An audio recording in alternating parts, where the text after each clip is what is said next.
Good evening, everyone. My name is Paul Rozier. I am the director of the Albert LePage Center for History and the Public Interest and a member of the Villanova History Department faculty.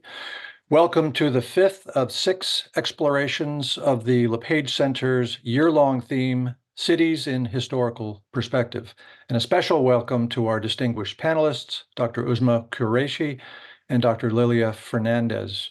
Unfortunately, Dr. Maddalena Marinari is unable to join us because she's feeling ill, but we have two wonderful panelists to talk about our theme tonight, which is immigration and cities in historical perspective. My colleague from the law school, Daniel Cortes, will moderate the discussion that will follow. Before we begin, I first want to thank Kevin Fox and Alvin Wong for helping to organize tonight's event. And I want to encourage you to attend the LePage Center's upcoming events.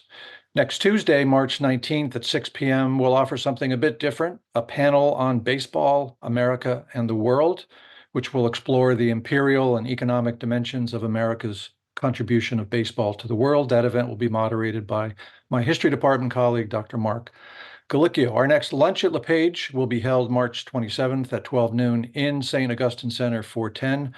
Dr. Joseph Lennon, Associate Dean for International and Interdisciplinary Initiatives in the College of Liberal Arts and Sciences, will talk about the 1909 hunger strike of Marion Wallace Dunlop. And our final Cities in Historical Perspective event will take place in Chinatown on April 24th. For information about these events, please visit the LePage Center website. And now I'd like to introduce Dr. Daniel Cortes, who will then introduce our panelists. Daniel serves as Assistant Professor of Law at Villanova's Charles Widger School of Law, where he directs the Clinic for Asylum, Refugee, and Emigrant Services, or CARES. He was born in Colombia and migrated to the United States at a young age with his family. Prior to teaching at the law school, Daniel was an immigration rights attorney at Community Justice Project, specializing in the intersectionality of immigration and civil issues ranging from housing to public benefits. Prior to working at the Community Justice Project, he was a staff attorney at Legal Aid of Southeastern Pennsylvania, focusing on housing, unemployment, and community education. He graduated with honors from Florida International University College of Law, where he was the Student Bar Association president. Welcome, and thank you, Daniel. Thank you so much, and thank you for having me. I am very excited to have a meaningful conversation with our two esteemed panelists with us. So I'm going to do a brief introduction. First, I'm going to introduce Uzma. So we have Dr. Uzma Qureshi.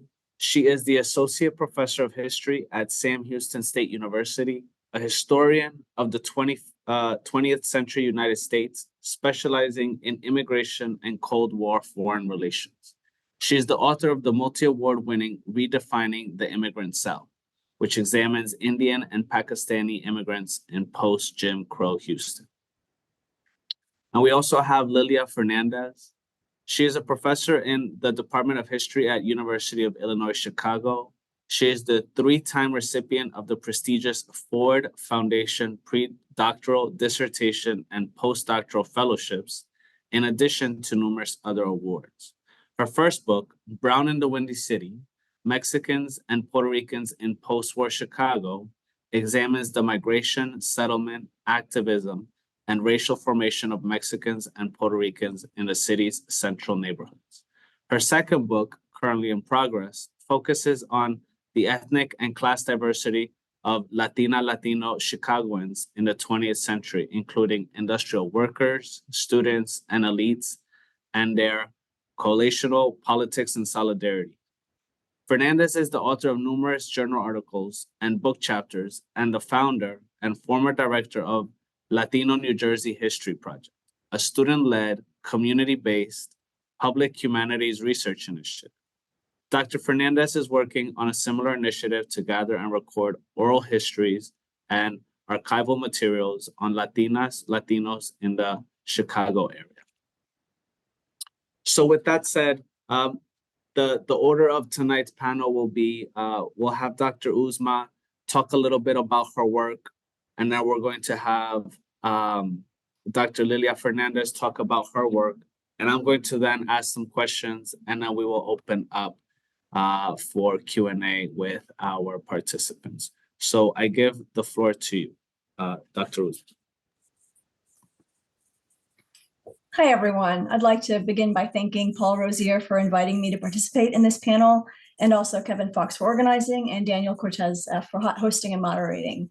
My larger project is an Asian American Studies or Asian American History project, but today in the short time that I have with you, I'd like to focus my remarks on two very understudied and possibly therefore misunderstood topics in American history: South Asian Americans, specifically Indians and Pakistanis, and Houston. And the key takeaway that I hope to leave you with is that race, class, and place are all interwoven in the immigrant experience. When I first embarked on this project many years ago, I wondered if a history of South Asian immigration to Houston could transcend the sort of level of narrow case study or community study. And I wondered if it could tell us something about the United States that wasn't already known. My book, Redefining the Immigrant South, examines the significance of immigration from India and Pakistan in the 1960s and 70s as a window into the post-Jim Crow American South. So it merges several historical subfields: immigration history, Cold War history, Southern history, urban history, but at its heart, it's an examination, an exegesis of power hierarchies in everyday American life. And at the core of that is race and class. So in my talk, I'll give a little bit of a background of Houston history, South Asian immigration history, and then I'm going to tie these things together, all these various strands, before offering some analysis. So Houston was historically a black and white city. By the 1970s, it was still largely black and white. It was built in 1836 on the banks of Buffalo Bayou, which is in today's downtown Houston. And it was waterways just like Buffalo Bayou that helped Houston to quickly become a center for regional commerce and trade. At the turn of the century, just after 1900, oil is discovered at Spindletop in nearby Beaumont, and Houston eventually becomes the nation's oil processing capital with its oil refineries. And then in the 60s and 70s, big oil companies start to establish major offices in the city, while the Port of Houston, this 50-mile long port sort of positioned inland to protect it and buffer it from hurricanes in the Gulf of Mexico. The Port of Houston had become one of the busiest and largest in the world. So here we are in this moment of boomtown Houston, and this is precisely when, in this period, that Indian and Pakistani immigrants begin migrating in larger numbers. So let's pivot now from Houston and take a look at these immigrants that are coming into this city. So this is starting in the 1950s, but going into the 60s and 70s. A lot of Indian and Pakistani students begin not settling, but coming to the United States for the purpose of study. So they're coming here as university students. And this is happening in virtually every major city across the US. So while this is very much a Houston study, you can certainly draw parallels to any place in the United States, especially places like Chicago, Philadelphia, or even Berkeley, because it was a university, and that part was a university town, right? So anywhere there's a university, both well-known or even less known, you'll have these students coming in from many places around the world. So international student rates begin to increase during this time. So these are students that are a part of it. For Houston, the largest university is the University of Houston, and that is where students are coming. There are other universities in the area, and they do attract Indian and Pakistani students, but most of them end up at U of H. U of H today boasts that it is, if not the most ethnically diverse university in the nation, certainly one of the most ethnically diverse universities in the nation. It absolutely is. So when these students start coming here in the 60s and 70s, they establish very quickly Indian student associations, Pakistani student association, and these two organizations work separately, but also kind of together because they're pulling from two different countries. But those two countries were effectively one country, right? Because in 1947, India gains its independence, and out of the northwestern corner of that country, Pakistan is carved. And so you have a new nation, and you have a nation that gains independence from the British. And when they come here, they set aside their own government's political animosities and they embrace a shared geographic heritage. They carve out this new South Asian ethnicity here in the diaspora, right? Here away from those countries. Here they can actually kind of cast aside the fact that India and Pakistan as governments, they don't get along. They have very different interests. One certainly feels threatened by the other. And that sort of sets both of those countries on a course that has yet to be reconciled. These two countries are still not exactly friendly nations to each other. All right, so as these students are graduating, they are doing a couple of things. One, if they're able to find employment immediately upon graduation, they are converting their visas into residential permits. And thereby they're permitted to stay and work in a country. If they can't do that, they're leaving. They're going to other places like Canada or back to Pakistan or India, and then they're reapplying on the basis of that visa, not a student visa, which doesn't allow them to work, but a green card or not a green card, a visa with the preference of high skills, so they can put these degrees to work, right? So they're coming here, they're completing these degrees, and the aim for many of them is to return here and settle. So not everyone's able to do that. Many don't return, but a lot of them do. And all of them do settle in Houston. And so Houston in the 1970s is becoming very much increasingly immigrant. Although it's still heavily native born, you've got native born Americans, but you've also got people moving to Houston from all over the country, from Chicago, from Detroit, from all kinds of places to find jobs here because the city is booming. So as these immigrants settle here, they're finding jobs, and they're finding jobs in white collar professions. And that what that does is essentially they're buying homes in the suburbs and they're becoming part of the American middle class. They prove that the American dream is real. They get married, their wives come on another preference category within this new immigration legislation of 1965. And so they're able to establish families here. They're moving into the middle class and buttressing the American dream showed that you could come to this country, no matter your origins, and you could make something of yourself if only you applied yourself. On the surface, it seems like there's not much more to the story. You have a booming city, you have immigrants willing to work hard, and that's about it, right? There's nothing really jazzy there. But if we scratch the surface, things get a bit more complicated. So let's scratch the surface because there are two big complications I'd like to point out. One is that Houston is a city bound by a Southern past. It has a legacy that's built on slavery, on the Confederacy, and on Jim Crow. And Houston boosters were repositioning it. They're trying to make it appear as if it's part of the modern Southwest or the Western Sun Belt. As one Texas historian puts it, the cold history of being Southern is not as pleasing as the warm history of being Western.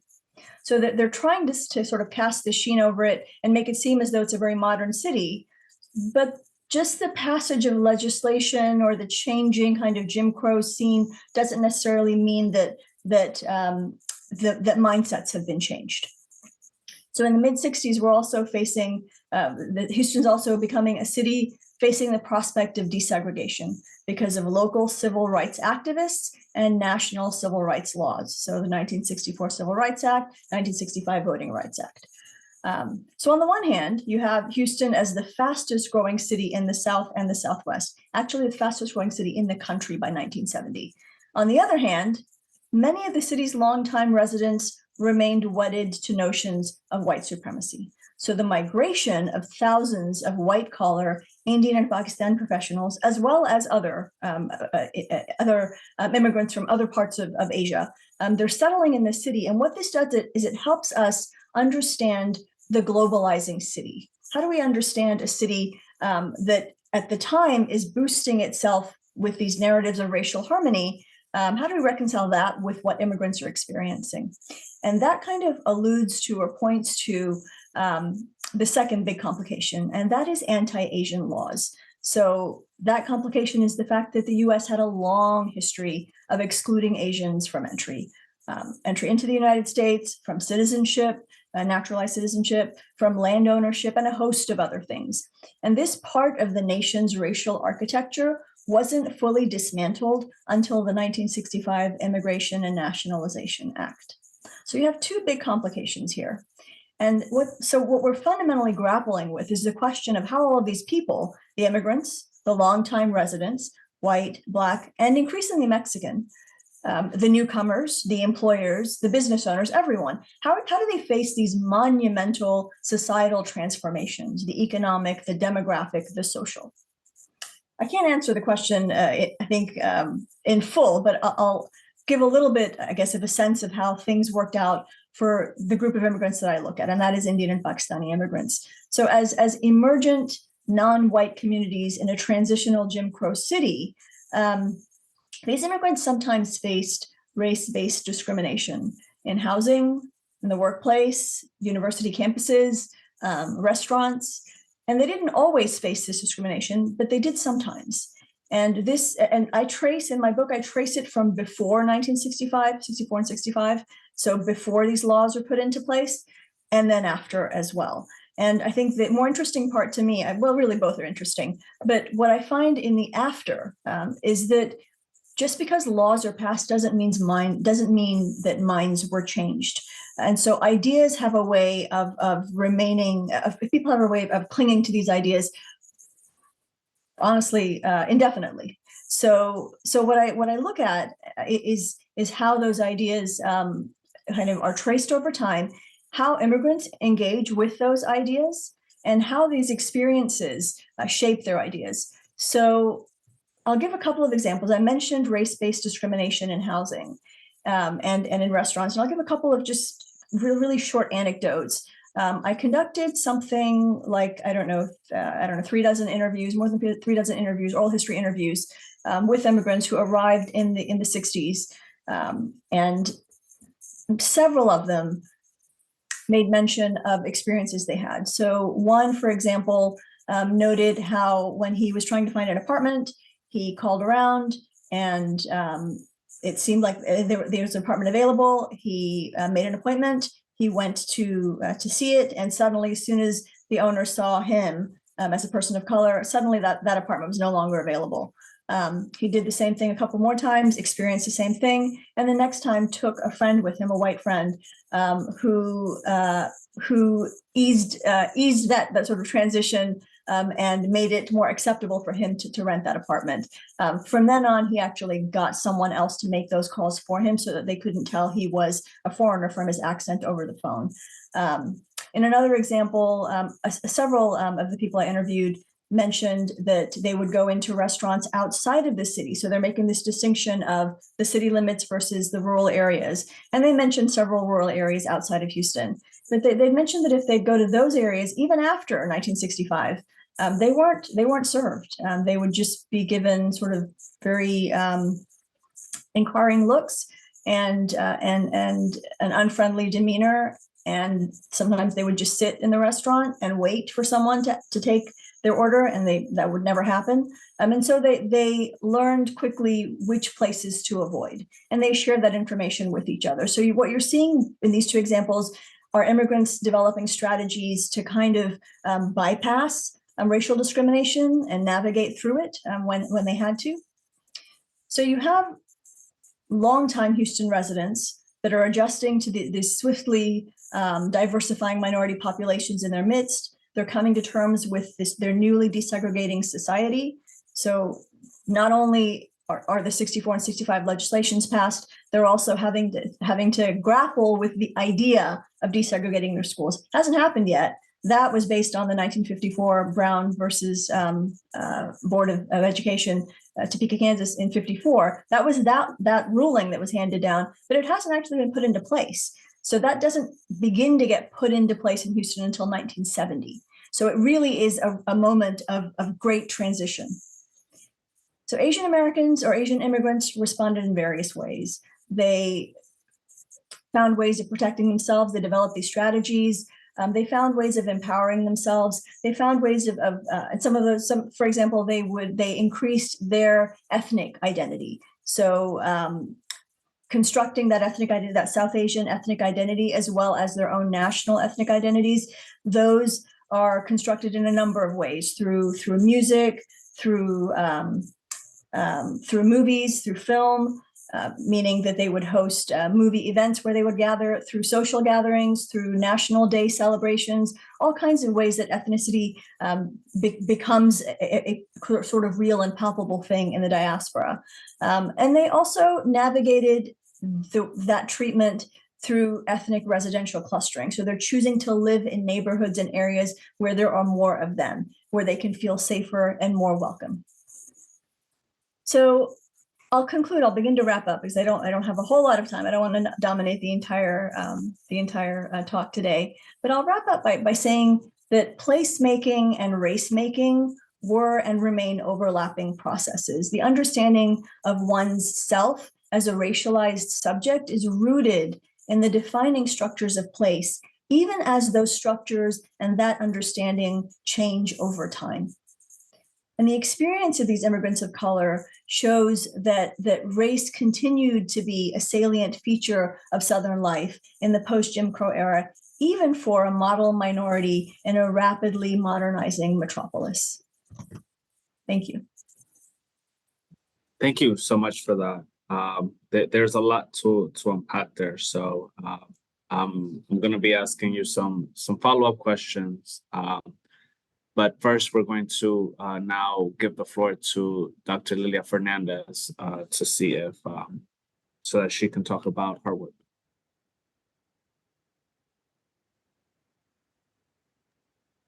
Okay, thank you so much. I'm just trying to get the screen sharing to work here. Yes, I see it. You can see it, wonderful. Okay, and I want to make sure you can hear me. Great, I'm gonna move this over here to the side. Yes, we can hear you. Okay, wonderful. Well, thank you so much for having me. I wanted to begin by thanking Kevin Fox in particular, at the Albert LePage Center for History in the Public Interest, for Paul Rosier, our interlocutor, Dr. Daniel Cortes, and anyone else, including the tech people, the folks behind the scenes who made this event possible this evening. I'm happy to be here with you and share a little bit of my own work on the history of Latino migrants to Chicago, which is what I study, the community formation in the nation's third largest city, and a place that has been in the media a lot recently because of the busloads of migrants that the governor of the state of Texas has been sending our way and elsewhere to other cities like New York and Denver, for example. But although Chicago's been in the news for this much more recent history, or these recent current events, I should say, it actually does have a very long tradition and heritage, as many of you may know, of a variety of different immigrants who've come to the region for generations. And so this is coming primarily from, this work is coming from my research from my book, Brown in the Windy City, Mexicans and Puerto Ricans in Post-War Chicago. And I just want to say a little bit about what motivated me and prompted me to study this. I'm a native Chicagoan myself. I was born and raised here. My grandparents actually immigrated to Chicago in the 1950s. And I wanted to understand more deeply the dynamics that I had witnessed and experienced growing up in the city for 4 to 5 decades. I wanted to make sense of what I observed on the city streets, the neighborhoods, and to rectify some of the omissions, erasures, and even the denigration at times of people who look like me, people who came from similar backgrounds or origins, or from my communities. And I wanted to contribute to our collective heritage. So all in all, I wanted to know more. And I focused on the period from World War II to about 1980, roughly. But I wanted to mention some of my colleagues who look at the history of Mexican migration much earlier, in fact. Gabriela Arredondo, who's written a book on Mexican Chicago from World War I to just before World War II. Michael Inez Jimenez on the Great Migration to South Chicago in that same period. John Flores, who's written on the Mexican Revolution in Chicago. An edited or co-authored volume on Chicanas of 18th Street, which is one of the neighborhoods that I wrote about in my book. And more recently, more specialized texts focusing on particular themes or subjects like education. And there are many others that we can talk about as well. But I introduced this because I wanted to go back to this earlier period, which again, I do not cover in detail, but which I think is incredibly important for us to understand. So we know that Spanish-speaking people or Latinos, people of Latin American origin, were working in local industry as early as 1912, if not before, and they were certainly very well documented in factories like U.S. Steel by 1928. And this is through the work of the famous economist Paul Taylor. You can see a diversity of people represented here, right? Brazilians, Guatemalans, Uruguayans, Puerto Ricans, Peruvians, etc. But the largest number, of course, the bulk of folks you see are Mexicans, people of Mexican origin or descent, over 2,000 of them. And of course, we know, and the narrative that's more familiar to many of us is that of the European immigrants who were working in many of these industrial workplaces. The Irish, the Germans, the Poles, the Italians, Croatians, Bohemians, and Russians. But I think it's important for us to understand that while that historical era really gets associated with or identified primarily with Southern and Eastern European immigrants, there were significant numbers of migrants coming from Latin America and specifically from Mexico to regions like the Upper Midwest and even the Central Plains states. Mexicanos were working on the railroads, in the factories and in the fields long before the 1920s, but in that period, the numbers really picked up. And just as during the pandemic, we talked about this concept of essential workers. Many of these folks were essential workers back then, a century ago. In some cases, in some industries, employers intentionally brought them in as strike breakers, for example, at factories, foundries, workplaces where other employees were on strike. And so this could create a lot of tension and conflict with co-workers. But in other places, relations were much more harmonious. And again, not surprisingly, just like all other immigrant groups, many began to form community, establish small businesses, and cater to their fellow co-ethnics or migrants in their neighborhoods. I mentioned earlier the work of John Flores, Gabriela Redondo, and Michael Inez Jimenez touch on this as well. But one of the things we have to understand is that the reason that so many hundreds of thousands of Mexicans were leaving Mexico in the early 20th century was as a result of the Mexican Revolution, and after that, the Cristero Wars. Nevertheless, some of them, a few thousand, made their way up to Chicago and established groceries like this one by the Hernandez family in the near West Side neighborhood, which I'll show you a picture of in a moment.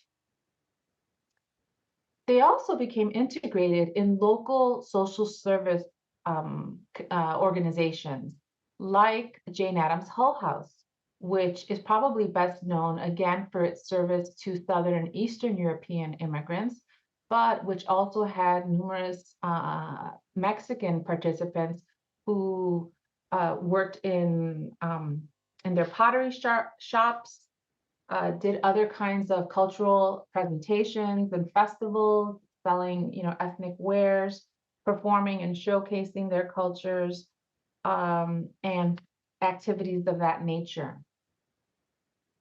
Hull House also very famously would take young people, children in the summers for summer camp up in northern Illinois to far flung suburbs and regions where actually there were also already existing small Mexican immigrant communities, places like Aurora, Joliet, Elgin, and Waukegan. And this photo here, which I absolutely love, is these little girls. You see these little girls who have taken a taxi. They probably missed the bus to get up to a Hull House summer camp in northern Illinois.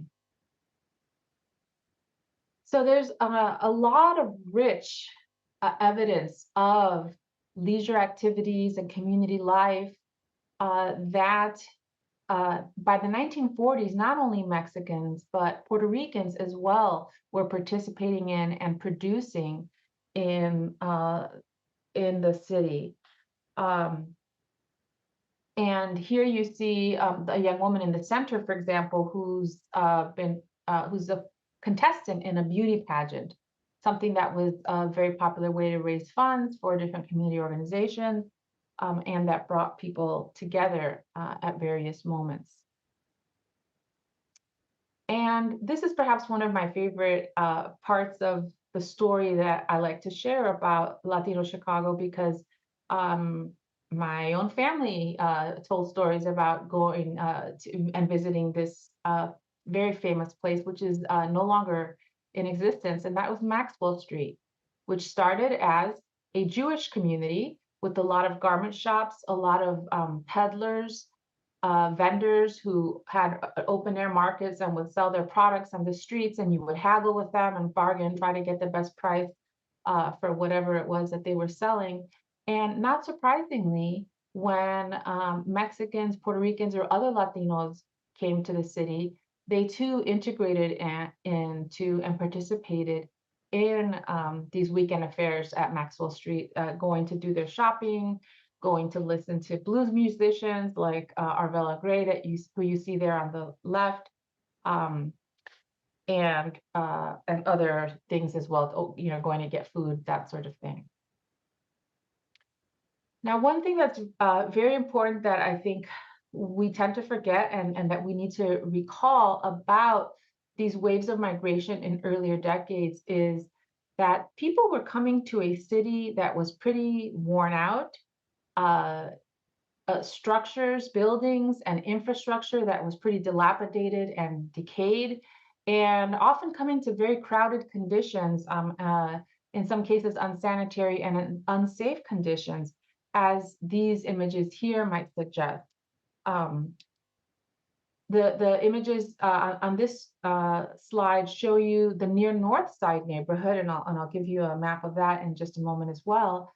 But this was considered the SRO district, or single resident occupancy district, where there were a lot of apartment hotels, they might be called, that often crowded entire families into very small spaces. And not surprisingly, as city officials and leaders looked around at the inner city, at the urban core where so many of these migrants were settling in the middle of the 20th century, they began to worry about and started to identify areas that they thought needed to be cleared, needed to be marked for slum clearance, torn down, and started anew from scratch, redeveloped. And that's precisely what happened. And one of the burdens that a lot of these migrants withstood in this period, they watched the neighborhoods that they were living in, some of the only places they could afford to be, rapidly get identified and torn down for slum clearance in the 1950s and 60s. Now, we might ask ourselves, well, was the new housing intended for these same people who were being displaced by it? Of course, it was not, right? The buildings you see on the left depict what the old neighborhood looked like in the near North Side.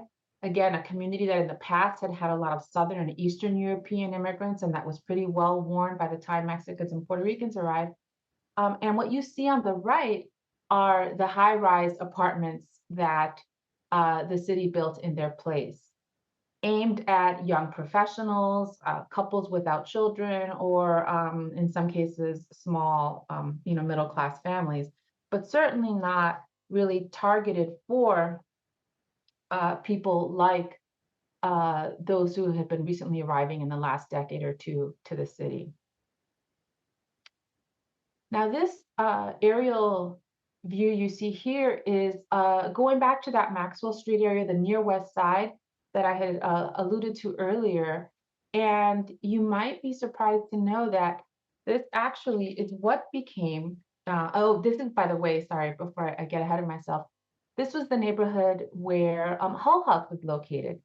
But you might be surprised that this area that you see here is what eventually was demolished, again, in the name of slum clearance and urban renewal, and doing away with old structures and building anew, and actually became the site for the University of Illinois at Chicago campus, or Circle campus as it was known in the 70s, and the university that employs me today. This is where I work. The reason I like to share this story and talk about this community is because this actually was the place where my own family first settled and arrived when they came to Chicago. And again, it was a very ethnically diverse and rich and layered community that had all sorts of different folks living with one another, amongst one another, with all their different stores and shops, and really, making the best of their circumstances in an environment that was, pretty decayed, dilapidated, and run down.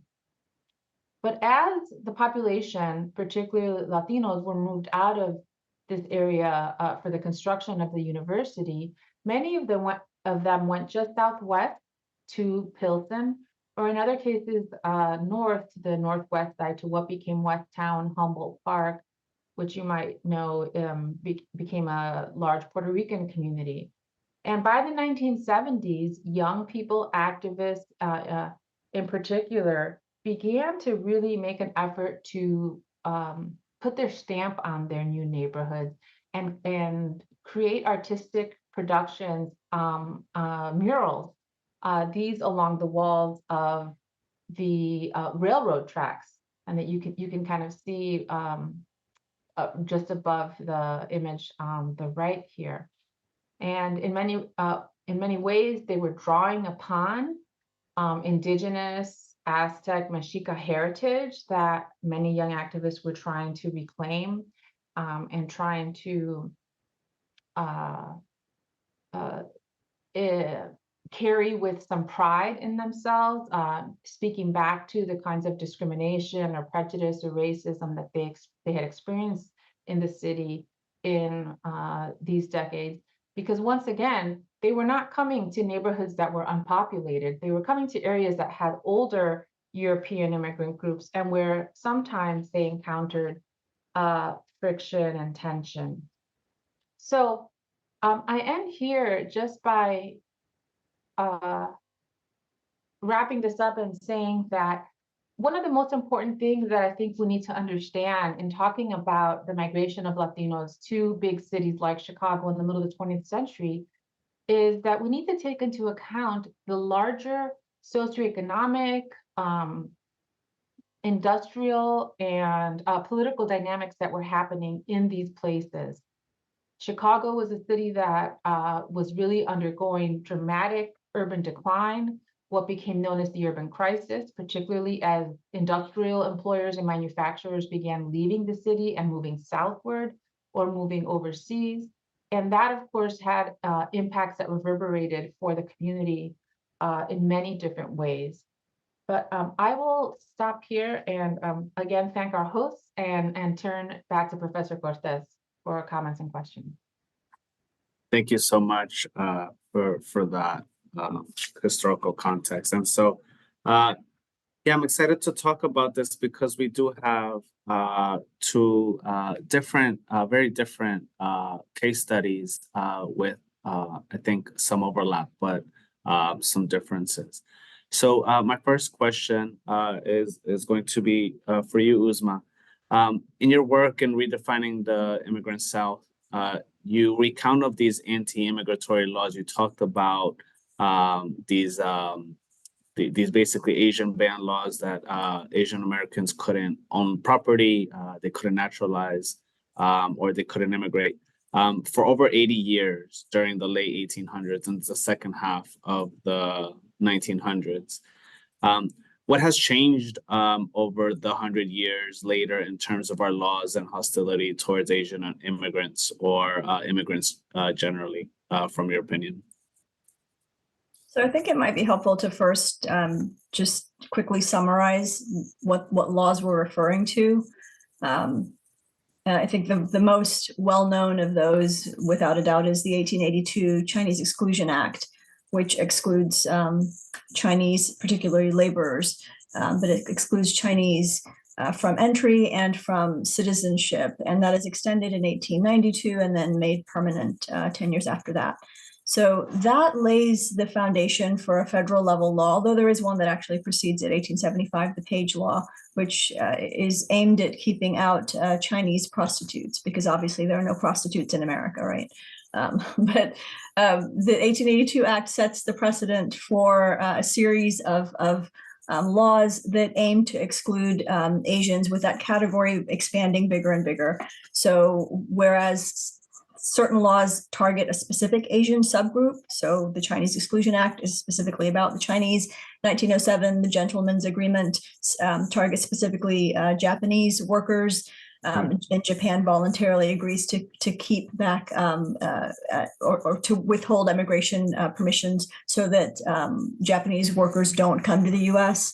So there are those kinds of acts. But then in 1917, there's an Immigration Act that's passed that includes the Asiatic barred zone. It's literally a zone in which you can draw a circle around what the US defines as Asia, and it's virtually all of what we know as Asia, except the Philippines and Japan. Philippines because it's a US colony, and Japan because of that earlier gentleman's agreement.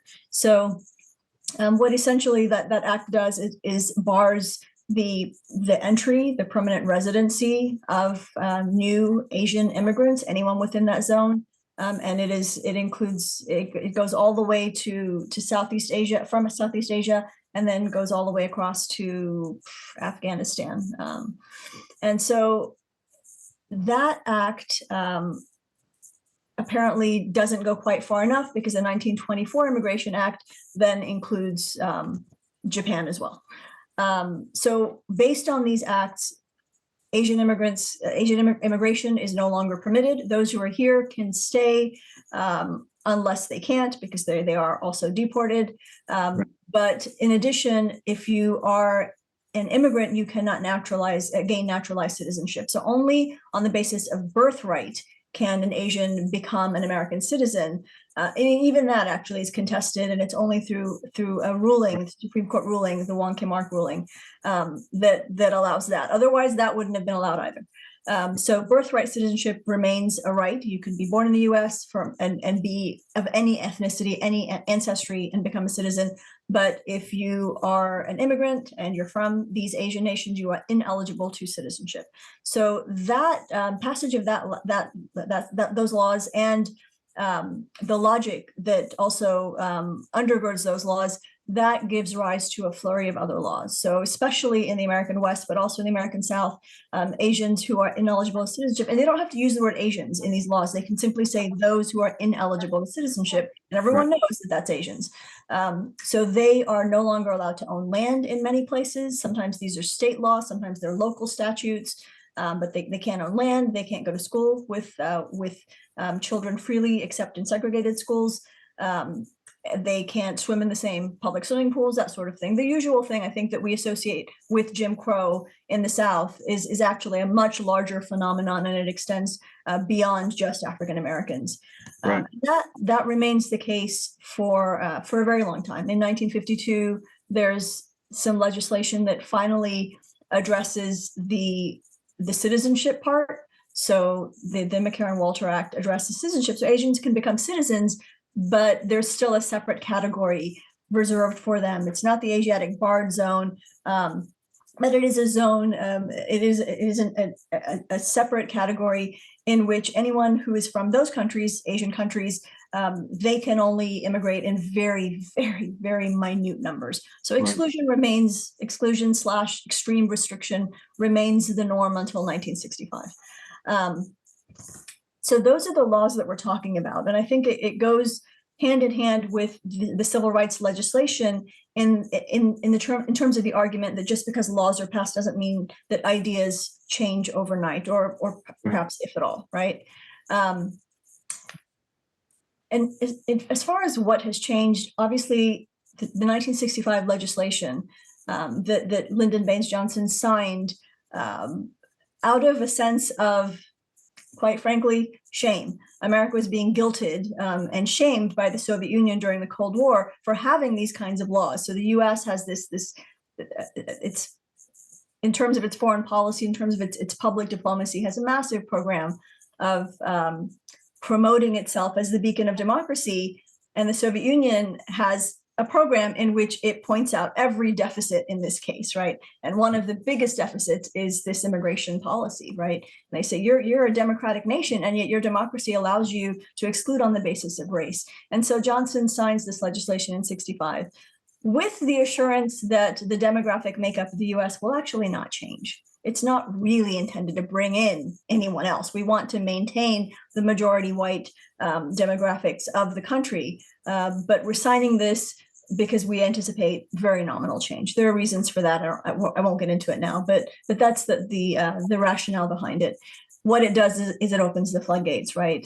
Because Asians begin to migrate on two bases. One, on the basis of preference, a high skills preference. Right. They can fill these jobs. And then secondly, on the basis of family reunification. Once you have one person in, you can apply under the '65 legislation to sponsor your children, your spouse, that sort of thing. So this chain migration sets into effect. So those laws aren't in place anymore 100 years later. We don't have anti-Asian laws. I think anti-Asian hostility, however, that rears its ugly head. I think it remains under the surface in general, but it rears its ugly head when the occasion presents itself. And I think most recently, that occasion would be the pandemic. So at the height of the pandemic, we saw this precipitous increase in anti-East Asian American hate crimes. So anyone who appeared to be East Asian was at risk, and there's just too many reports to even begin to sort of contemplate. But what we see in those moments are the ideas that are kept, I think, under the surface. But when there is a certain circumstance that makes it feel perhaps more acceptable to commit these crimes, I think it gives us a little window into what people are thinking. Yeah, and I'm glad that you said that just because a law changed doesn't mean that, minds are changed. And I think we could see that with even the Muslim ban under the Trump administration, and your example with the Asian hate during COVID. And I think that it's so important to know where we came from, to know where we're at, because these, when you said these, its ugly head pops up. It doesn't come out of nowhere, right? It's still, I think, in our DNA. And so, I find it interesting knowing that it is in our DNA. Just a quick follow-up. I guess, what could we do, right, to kind of be a better version of us in American society, knowing that this is part of American history. And we kind of even see some politicians talking about like getting rid of birthright citizenship, or with the Trump administration talking about the things that they did. Did you have any thoughts on that? I don't know that it's so much in our DNA as much as these kinds of attitudes. Anti-immigrant sentiment is very closely tethered to U.S. foreign relations with these various nations. So it's not a coincidence that at the time of anti-Asian crime during the pandemic, the U.S. and China were in sort of a tariff war, right? And China is being kind of perceived of or presented in the media as a competitor at the very least, if not an enemy, right?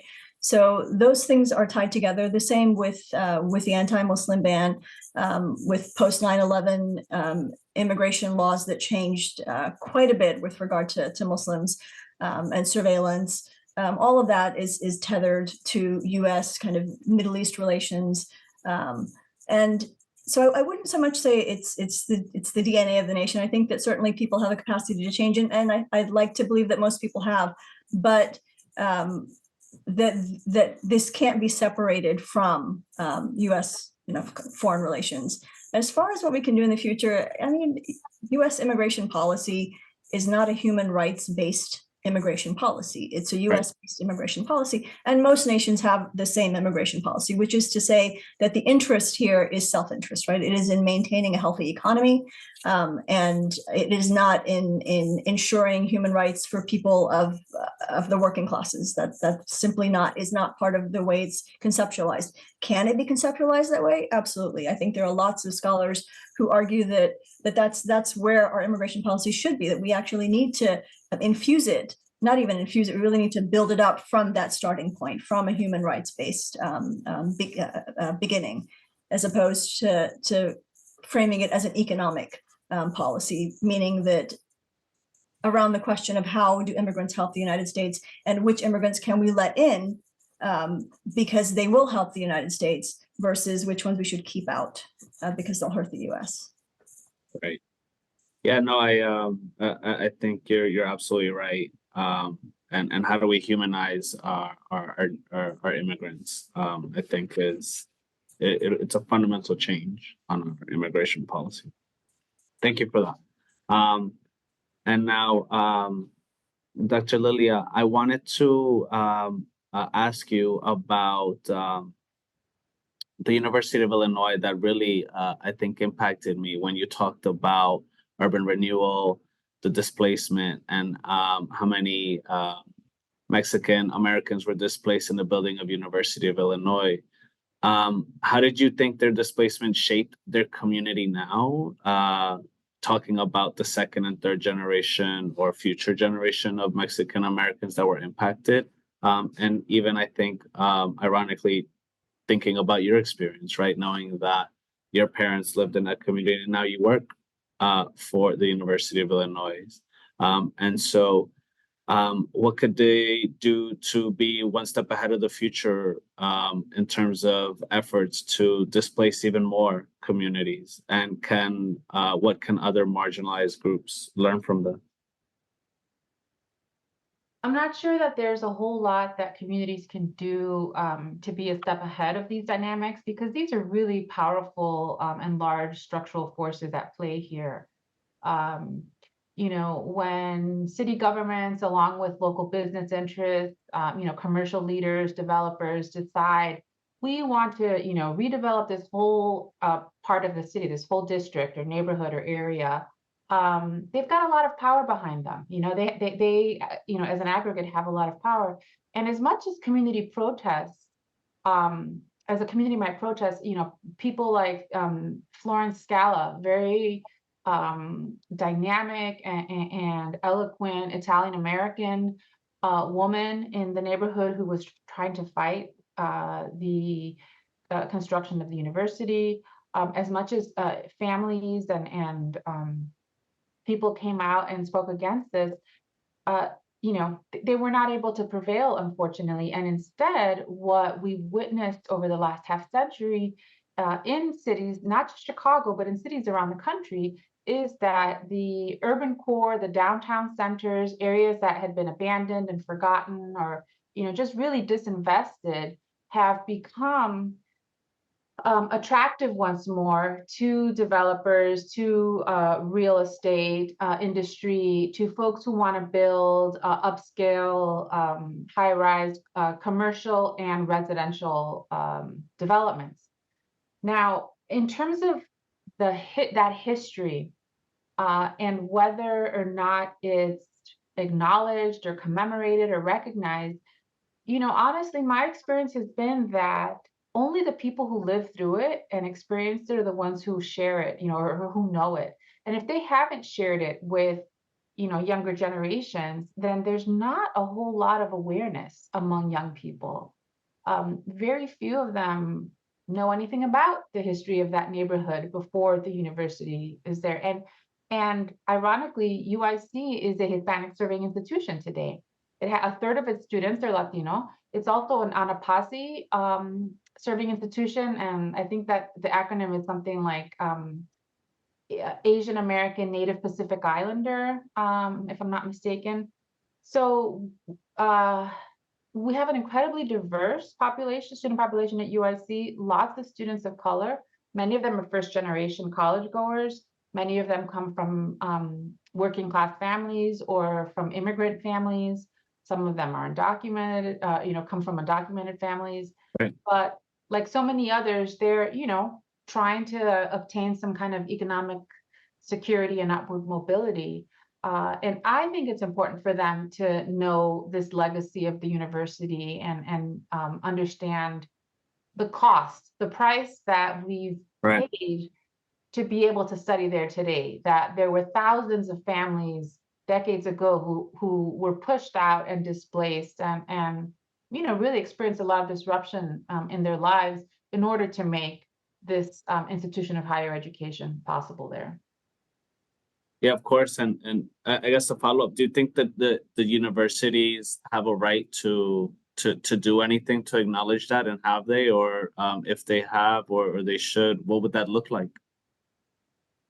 Yeah, I'm not sure. To be honest, I've only been there. This is 2 years. This is my second year at the university. I don't know that there's a lot of official recognition of this history.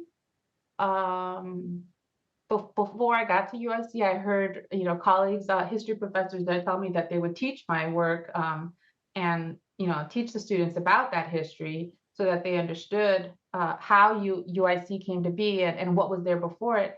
But I think it would be good for the university to somehow memorialize and recognize that while it prides itself on being the center of innovation, of higher learning, of all this amazing research today, again, just like those gleaming downtown buildings that we see, with upscale housing and nice commercial real estate, it comes at a cost. And not just the financial cost, but the human cost that it takes on former residents. Right, of course.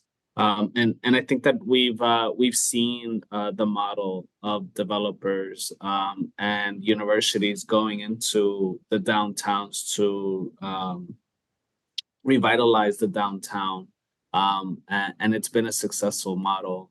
And I love the analysis of especially institutions of higher education to acknowledge that.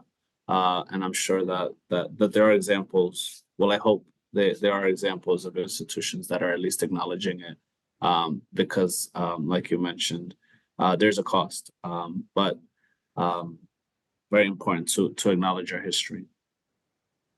I wanted to go back to you, Dr. Uzma, for another question.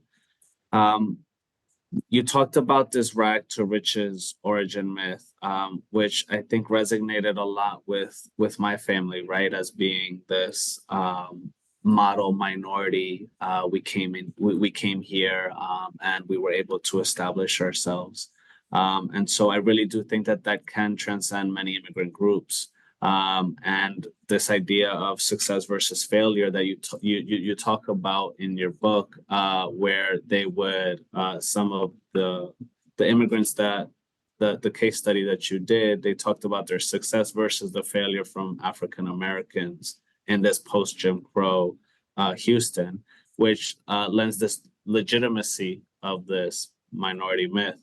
How have you seen this myth develop within future generations? And how can it develop, or does it develop into an anti-immigratory sentiment within immigrant groups, i.e. immigrants should come into the US the legal way, or they should wait in line, or they should do it how my parents did it, or we should welcome the good immigrants versus the bad immigrants?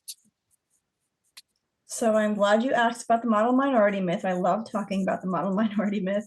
And just for clarification, that this is the idea that posits that Americans of Asian descent have found educational and material success because of these race-based virtues of hard work, good behavior, family-centeredness, and even innate intelligence, right? That's why they've done so well. And this, on the surface, this myth appears to be praising the good immigrants, as historian Madeline Shu puts it, but it's actually doing other work. One, it operates on as a binary, right? If there are good immigrants, then who are the bad immigrants? Or better question, if there are good minorities, who are the bad minorities? Right. If these are minority groups that have a strong work ethic and are well-behaved and are family-centered, then who are the ones we're talking about that don't have any of those things? And it's interesting that this myth comes into being in the mid-1960s when what's happening? Oh, the civil rights movement. And so the myth actually comes about to juxtapose, to compare these good immigrants, these good minorities, with the bad minorities who are outspoken or radical, that is, civil rights movement leaders and activists, right? So, so keeping that in mind, that's what this myth is doing.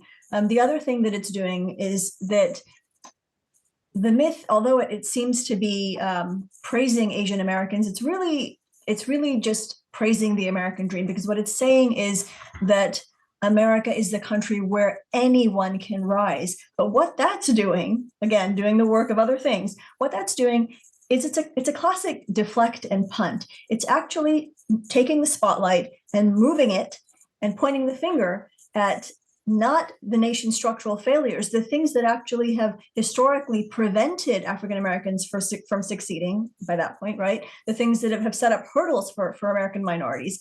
It sets all that aside and instead says there are all these other reasons, these racial, cultural values that lead to success.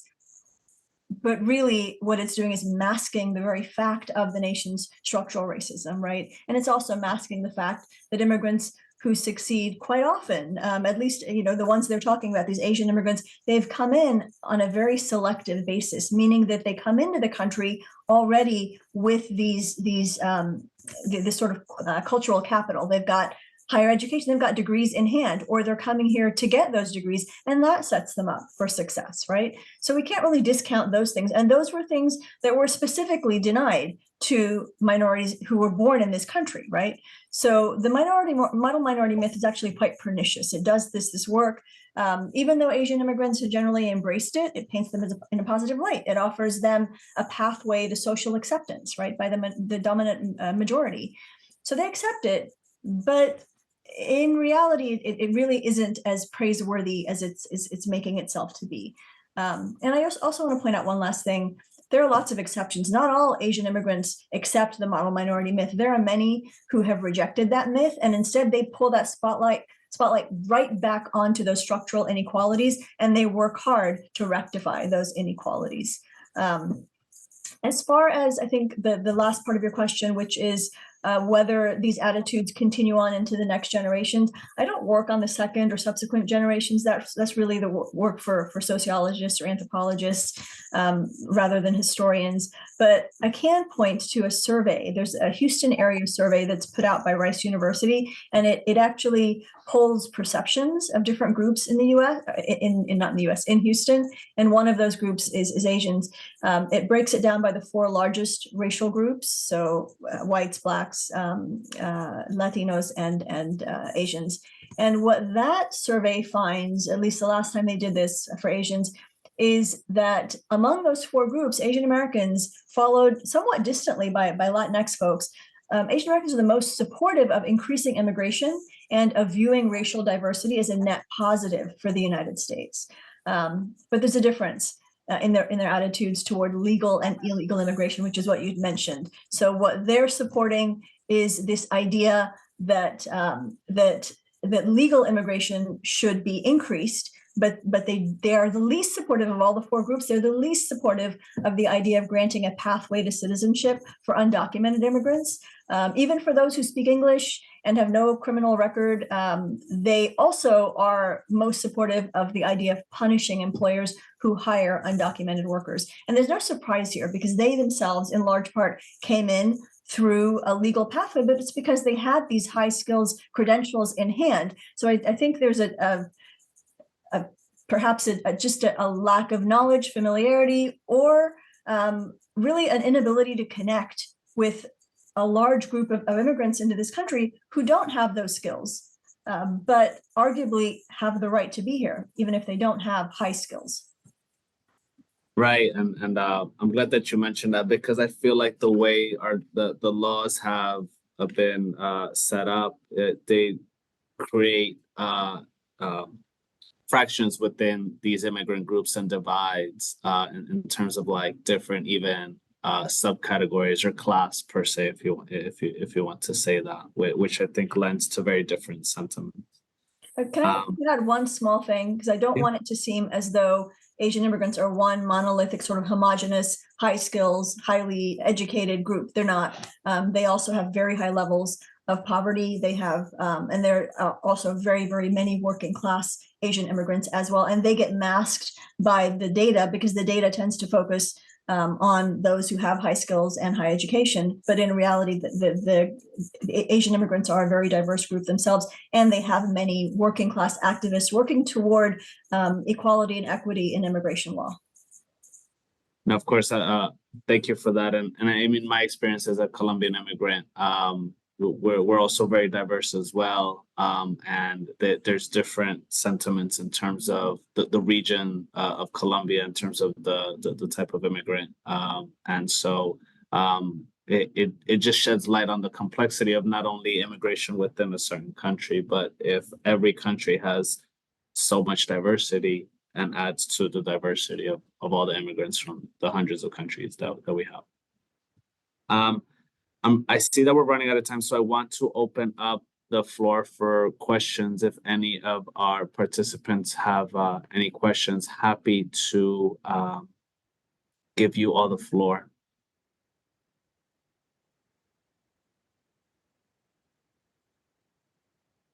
And if you have a question, feel free to put it in the chat or feel free to message me or raise your hand. And I guess while we wait for any questions, did you want to say something? Yeah, I was going to say in the meantime, if, while we're waiting for a question or two from the audience, if I wanted to comment on the labor dynamics Of course. that Dr. Cortes was talking about. And just a reminder to the audience and something relevant to our conversation is that I think we tend to forget, we tend to think of immigration really as a social issue or one that becomes or a political issue, one that draws a lot of more heat than light, right? A lot of debate, a lot of controversy, et cetera. But at its core, first of all, people have been moving around the globe throughout human history, right? When resources run out, when they, are affected by natural disasters, et cetera, they've migrated, they've moved from place to place. And the United States is no different in that regard. And the migration that we've seen here to the US has often been as a result of labor demands or in response to labor needs. So just as those high-skilled, college-educated doctors, engineers, scientists from South Asia were recruited in the 1960s because of the shortages in those industries here in the US. Many of the European immigrants, Latin American immigrants, Asians, and others have similarly been drawn in the past because of employers looking for workers in one industry or another. Yeah, of course, and I think the thing that it's important is how do we then humanize our essential workers, for example, the same way that we would humanize some other workers in different industries. And so I think to Dr. Cortes' point, it really highlights how intersection of race and class kind of shows up in those matters. I guess we could do one last question for you, Dr. Lilia, that I thought was very interesting. You mentioned in the Whole House's critique, one of the biggest social service providers that you mentioned, that they didn't have Mexican Americans in their leadership. And I see that sometimes as an issue in my space. I think that a lot of nonprofits ask me to serve on their board because they said they want diversity or XYZ. So why is representation important, and how can community-based organizations make sure their leadership and boards represent the people they serve? Yeah, that's a really important question. And just to give folks some context, So Hull House, as many of you may know, was a very important social settlement house in Chicago, begun in the 1880s, and it continued in providing programs even after the 1960s, after it was demolished. Most of its buildings were torn down. But it did include Mexican immigrants by the 1940s, and most likely earlier. And there was a Mexican-American engineer, actually, a man by the name of Frank Paz, who had studied at the University of Illinois and gotten his engineering degree and worked in Chicago and lived at Hull House. He was one of the residents there, like one of the social workers.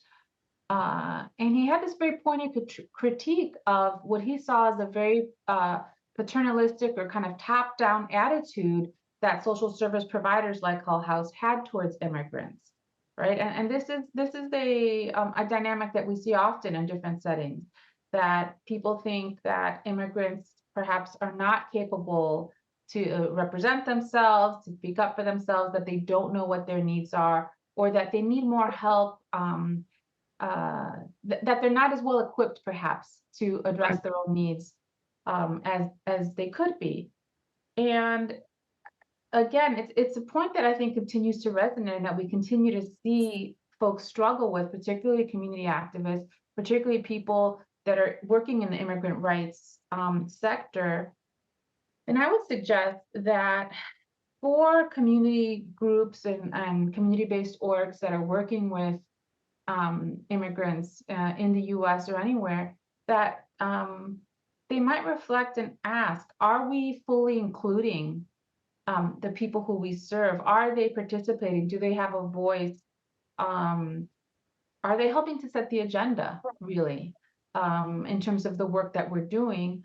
And what insights can we gain from them? And what things might we learn that we're missing or we're not thinking of? Because we, of course, as the service providers or as allies, have a very different perspective. Right. So I think that it is, worth pursuing, trying to be as democratic as possible in that regard, in terms of the work that community folks and activists do with the immigrant population. Perfect. No, I totally agree. And the first employer I had two former clients, a legal aid organization. They had two former clients on the board at all times that they would obviously look for guidance. So definitely a model to use. So we are at time at the moment. So I just wanted to thank again the LePage Center for History and the Public Interest, Paul, and our panelists, Paul, Kevin, and our panelists, Dr. Lilia Fernandez and Dr. Uzma Kurashi.